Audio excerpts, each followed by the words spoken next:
afternoon, everyone. We're going to start with the U.S. press. We're going to take 2 from the U.S., we'll take 2 from international, and then we'll go from there depending on the secretary. So let us start with. Now hold on, John. Sir. I'm going to talk first. Roger that. It is great to be here at NATO with 31 allies, also with my wife Jenny, who's been meeting with families of U.S. troops, both here in Germany, and we're heading to Poland right after this as well.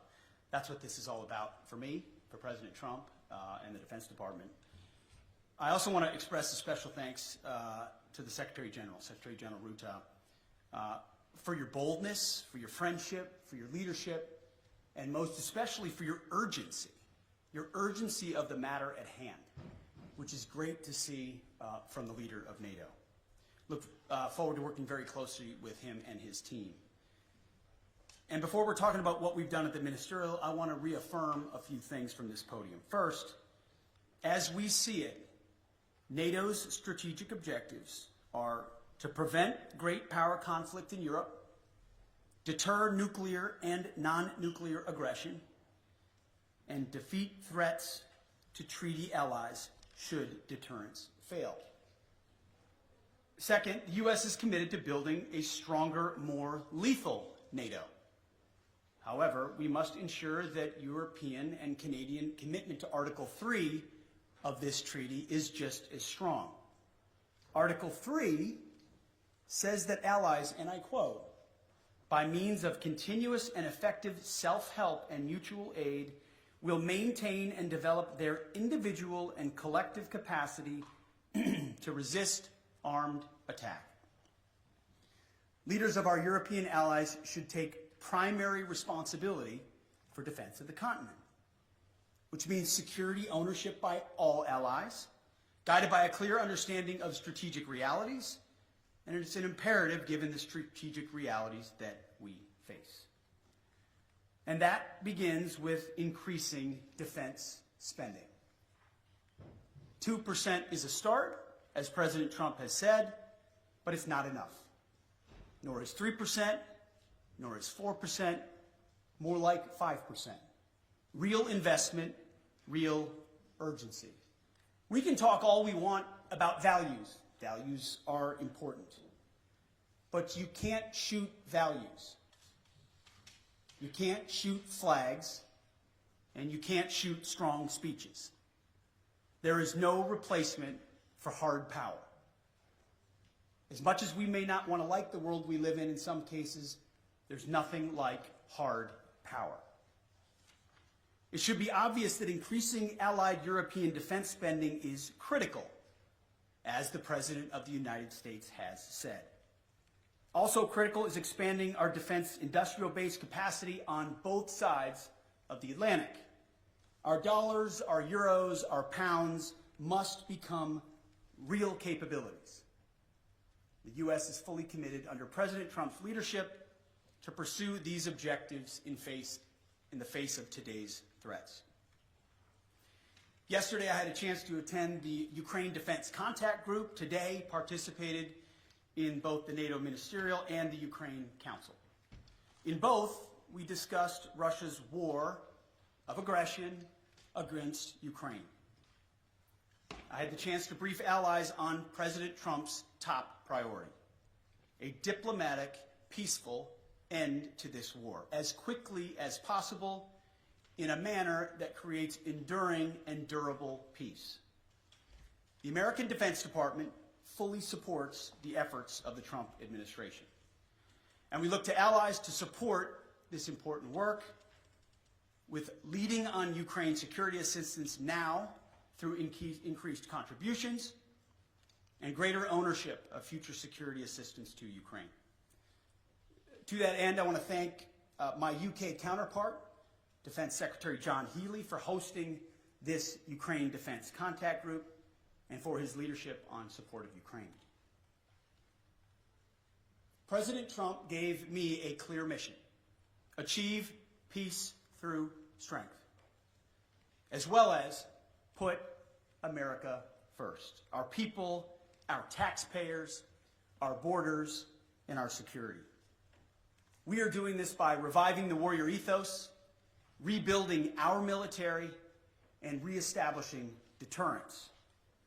NATO should pursue these goals as well. NATO is a great alliance, the most successful defense alliance in history. But to endure for the future, our partners must do far more for Europe's defense. We must make NATO great again. It begins with defense spending, but must also include reviving the transatlantic defense industrial base, rapidly fielding emerging technologies, prioritizing readiness and lethality, and establishing real deterrence. Finally, I want to close with this. After World War II, First General and then President Eisenhower was one of NATO's strongest supporters. He believed in a strong relationship with Europe. However, by the end of Eisenhower's presidency, even he was concerned that Europe was not shouldering enough of its own defense, nearly making, in Eisenhower's words, quote, a sucker out of Uncle Sam. Well, like President Eisenhower, this administration believes in alliances, deeply believes in alliances. But make no mistake, President Trump will not allow anyone to turn Uncle Sam into Uncle Sucker. Thank you, and we're glad to take some questions. Thanks very much. Let's start with the U.S. traveling TV pool with Liz for them.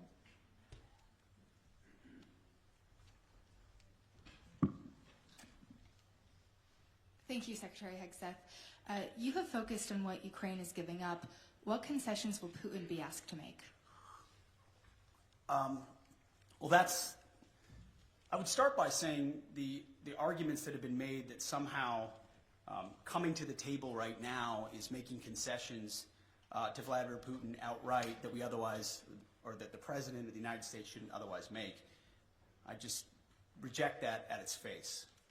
There's a reason why negotiations are happening right now, just a few weeks after President Trump was sworn in as President of the United States. Vladimir Putin responds to strength. In 2014, he invaded Crimea, not during the presidency of Donald Trump. Over 4 years, there was no Russian aggression from 2016 to 2020. In 2022, Vladimir Putin took aggression on Ukraine. Once again, not while President Trump was President of the United States. So any suggestion that President Trump is doing anything other than negotiating from a position of strength is on its face ahistorical and false. So when you look at what he may have to give or take, what's in or what's out in those negotiations, we have the perfect deal maker at the table from a position of strength to deal with both Vladimir Putin and Zelensky. No one's going to get everything that they want, understanding who committed the aggression in the first place. But I challenge anyone else to think of a world leader at this moment who, with credibility and strength, could bring those two leaders to the table and forge a durable peace that ultimately serves the interests of Ukraine, stops the killing and the death, which Trump has been clear he wants to do, and hopefully ultimately is guaranteed by strength of Europeans who are there prepared to back it up.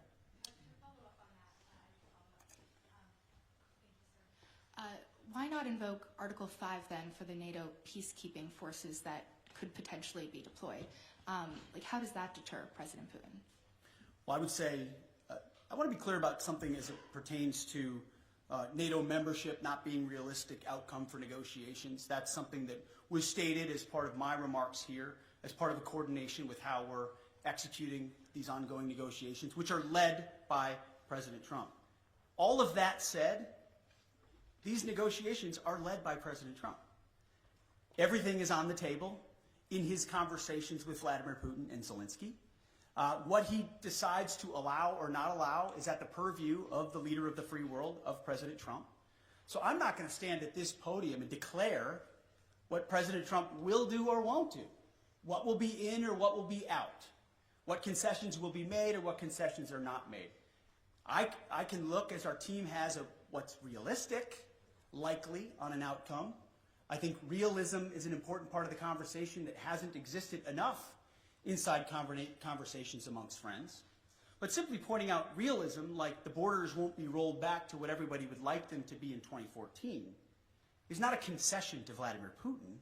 It's a recognition of hard power realities on the ground after a lot of investment and sacrifice, first by the Ukrainians and then by allies, and then a realization that a negotiated peace is going to be some sort of demarcation that neither side wants. But it's not my job as the Secretary of Defense to define the parameters of the President of the United States as he leads some of the most complex and consequential negotiations in the world.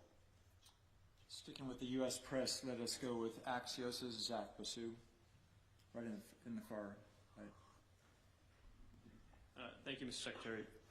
Given the position you've now staked out, what leverage exactly is Ukraine being left with, especially if the U.S. also plans to wind down its military aid? And then quickly, if a NATO ally is attacked by Russia or any country, will the U.S. unequivocally uphold its obligations under Article 5, regardless of that country's... Well, we've said we're committed to the alliance, and that's part of the alliance, right? You point out Article 5, you point out Article 3. It's just a cheap, I'm not saying it's cheap coming from you, but it's just a cheap political point to say, oh, we've left all the negotiating cards off the table by recognizing some realities that exist on the ground. President Zelensky understands the realities on the ground, President Putin understands the realities on the ground, and President Trump, as a deal maker, as a negotiator, understands those dynamics as well. By no means is anything that I state here, even though we lead the most powerful military in the world, hemming in the commander-in-chief in his negotiations to ultimately decide where it goes or does not go. Well, he's got all the cards he would like. And the interesting part is, oftentimes, while the conventional status quo mindset or the legacy media wants to play checkers, the same checkers game we've been playing for decades, President Trump, time and time again, finds a way to play chess.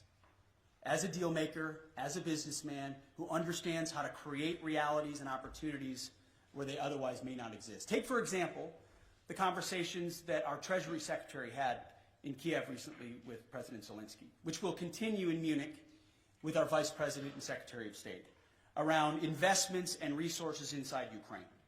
I don't want to get ahead of any decision or announcement that could be made there. It could be any number of parameters. But President Trump, as a deal maker and a businessman, recognizes that an investment relationship with Ukraine, ultimately in the long term for the United States, is a lot more tangible than any promises or shared values we might have, even though we have them. There is something to relationships and deals in real ways, whether militarily or economically or diplomatically, that he sees that are possibilities that could forge together a lot of opportunities to show that solidarity that Vladimir Putin will clearly recognize. That's one of any number of other opportunities that this president will leverage in these high-stakes negotiations. So I just reject on its face the premise that somehow President Trump isn't dealing with a full set of cards when he's the one that can determine ultimately what cards he holds. Great. Now shifting to the international press, we'll take the French wire service Agence France Presse with Max Delaney.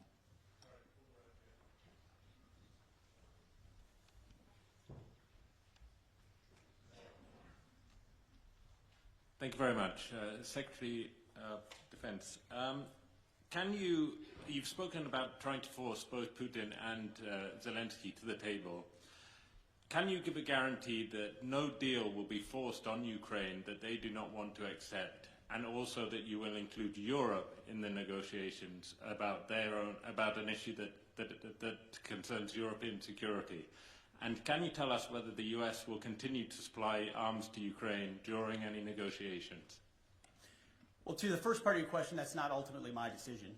The President will lead these negotiations alongside our Secretary of State, our National Security Advisor, and numerous other officials that will be involved. And ultimately, we've played our role in talking to our NATO allies about what that would look like. President Trump, I want to point out, I've got the truths right here that he posted called both, in case we missed it, Vladimir Putin and President Zelensky. Called them both. Any negotiation that's had will be had with both. I also am very encouraged by what the Secretary General has said here. Clearly attuned to the realities of the moment, the need for peace, and that the NATO alliance and European members will play a role in that. Ultimately, President Trump speaking to those two countries is central to the deal being made, but it affects a lot of people, of course. So I'm not going to be involved in those intimate diplomatic negotiations. That's for the pros atop the Trump administration who do diplomacy and negotiations. Ultimately, as security assistance, we have continued to provide what has been allocated. I think it would be fair to say that things like future funding, either less or more, could be on the table in negotiations as well.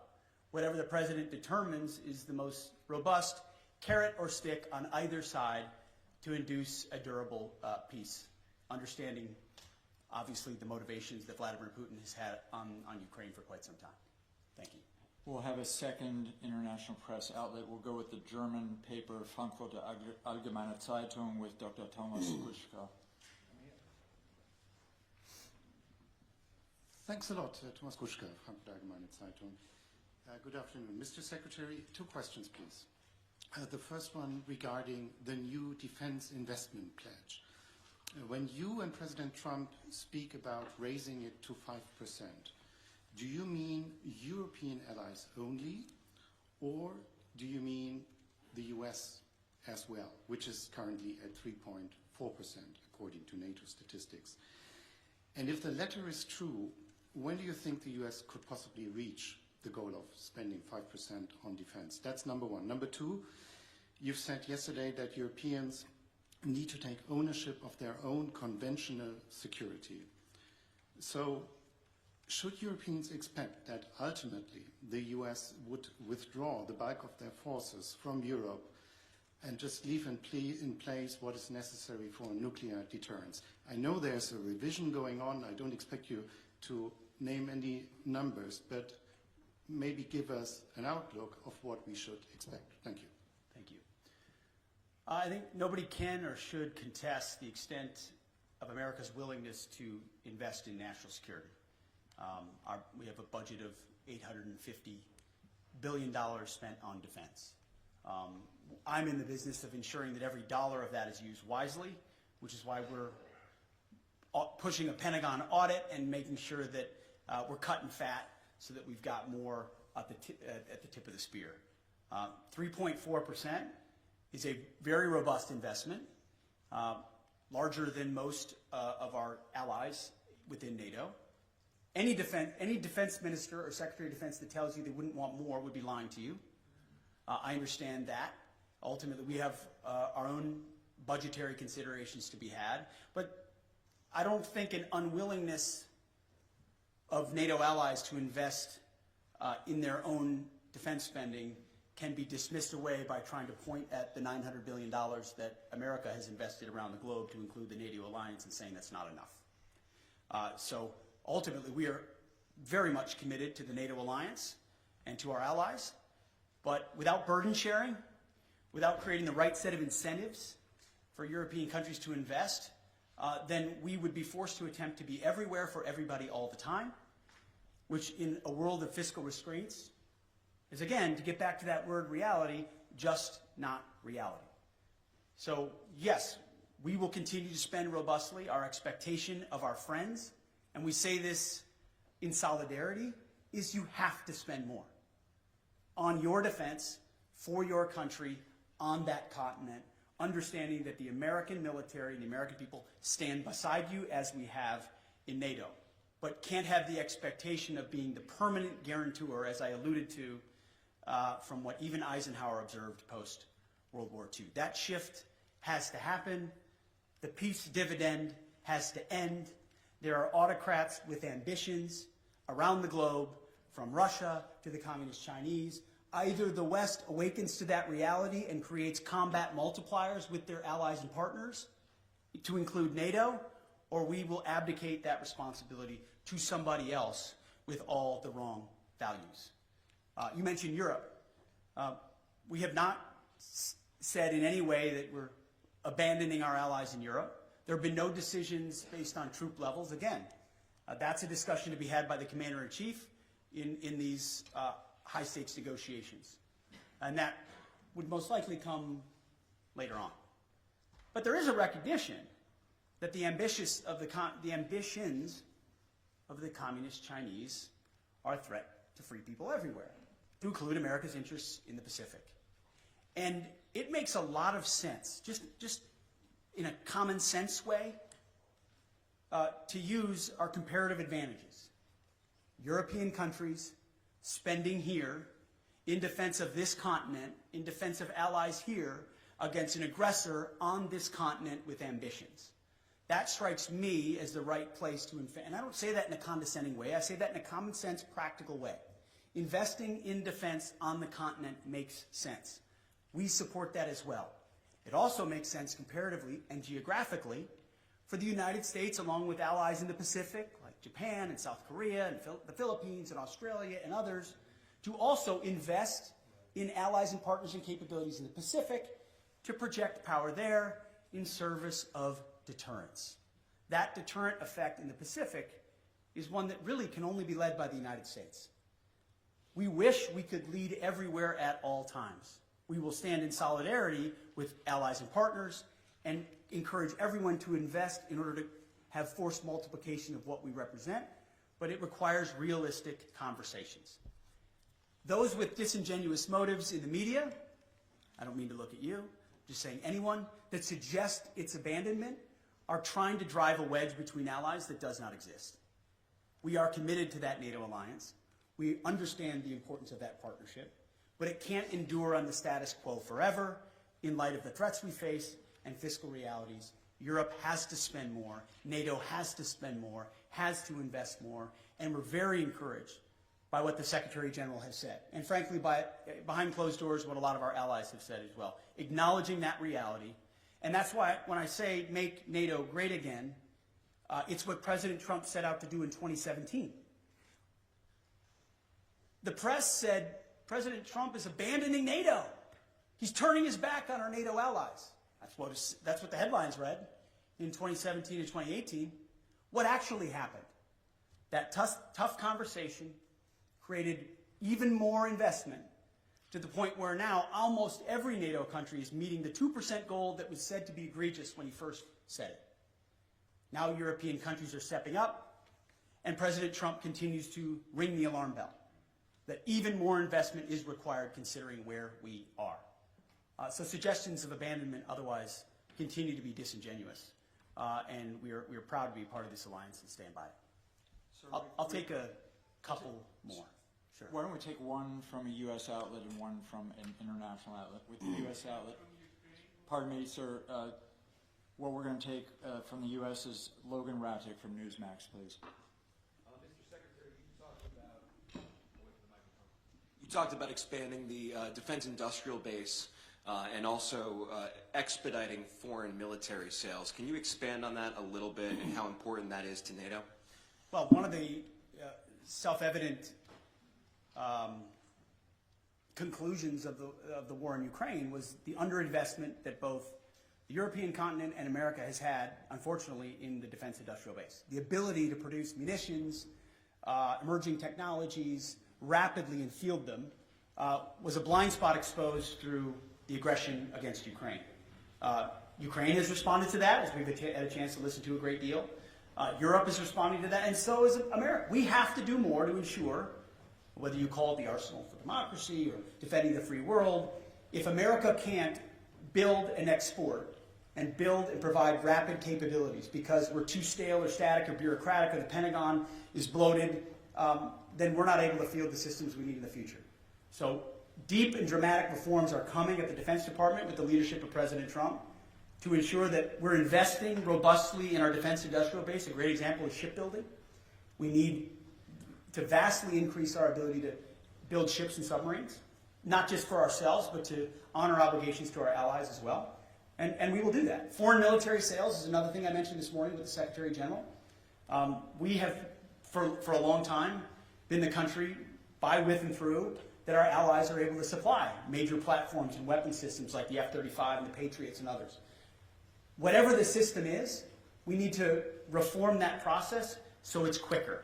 So a request today isn't delivered 7 years from now, but 3 years from now with less red tape and with the most efficient and effective technology possible. We hear that from our allies, and that's part of being a good faith partner, is we're going to invest in our defense industrial base. We're going to make sure foreign military sales are as rapid as possible, which again is a force multiplier for American power, which is something we want to do in a contested world. For our final question, we'll go to an international outlet, the Japanese service NHK, with Tsuchiyo Sugita, please. Sachio from NHK, the Japanese TV station. Thank you very much. I would like to ask about China. As you mentioned that the U.S. will be prioritizing in deterring China. What role will you be expecting Japan and IP4 countries to play in this context? Sure. I mean, first of all, I would point out that President Trump has expressed a strong relationship with Xi Jinping. We don't have an inevitable desire to clash with China. There's a recognition that there are divergent interests which lead to a need for strength on the American side to ensure our interests are advanced, and that ultimately any aggression is deterred. That's a real thing, but we don't feel like conflict is inevitable and certainly don't seek conflict with China, and that's why President Trump has that good relationship with Xi Jinping. But it was prudent for us to work with allies and partners in the Pacific to ensure that that deterrence, hard power deterrence, not just reputational, but reality, exists. And that's why a lot of my first phone calls as Secretary of Defense were to Pacific allies, to Australia, to Japan, to South Korea, to the Philippines, and others, and will continue, because that, just as this alliance in Europe is critical, working by, with, and through allies and partners in that region who understand the reality of the ascendant Chinese threat will be critical. It can't be America alone. It won't be America alone if we are to deter that. So it is a focus. I've articulated that from day one. America achieves strength, whether it's in peace through the Ukrainian conflict or deterring it in the Pacific through strength. There's a reason why Donald Trump emphasizes peace through strength at every moment. My job alone as the Secretary of Defense, is to ensure he has the strongest, most capable, most lethal military possible. Heaven forbid we have to use it. It's meant and built for deterrence.